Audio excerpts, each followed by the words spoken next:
ఆఫ్ఘనిస్తాన్లోని eastern ప్రాక్టిగా province పైన పాకిస్తాన్ చేసిన air strikes వల్ల 8 మంది చనిపోగా వారిలో 3 బంగ్లాదేశ్ నేషనల్ క్రికెటర్లు ఉన్నట్లు ఆఫ్ఘనిస్తాన్ క్రికెట్ బోర్డు ఏసీబీ ప్రకటించింది. అలాగే వచ్చే నెలలో పాకిస్తాన్ శ్రీలంక దేశాలతో జరగనున్న ట్రై సిరీస్ నుండి తప్పుకుంటున్నట్లు ఏసీబీ ప్రకటించింది.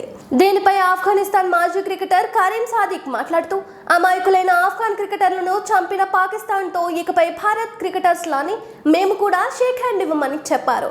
అయితే పాకిస్తాన్ జరిపిన ఎయిర్ స్ట్రైక్స్ ని భారత్ వ్యతిరేకించడంపై ఆఫ్ఘనిస్తాన్ మాజీ ఎంపీ సొలైమాన్ ఖిల్ మాట్లాడుతూ అసీం మున్నీర్ తయారు చేసిన పాక్ టెర్రరిస్టులు ఏదో ఒక రోజు పాకిస్తాన్ ని కాల్చివేస్తారని చెప్పారు. రీసెంట్ గా భారత్ కి వచ్చిన ఆఫ్ఘనిస్తాన్ ఫారిన్ మినిస్టర్ అమీర్ ముత్తాకి మాట్లాడుతూ భారత్ ఆఫ్ఘనిస్తాన్ దగ్గర అవ్వడాన్ని పాకిస్తాన్ సహించలేకపోతుందన్నారు. అలాగే పాకిస్తాన్ చేస్తున్న టెర్రరిజంపై భారత్ ఆఫ్ఘనిస్తాన్ కలిసి పనిచేయాలని, ఈ విషయంలో భారత్ మాకు అండగా ఉన్నందుకు ధన్యవాదాలని ప్రకటించారు. Thank you.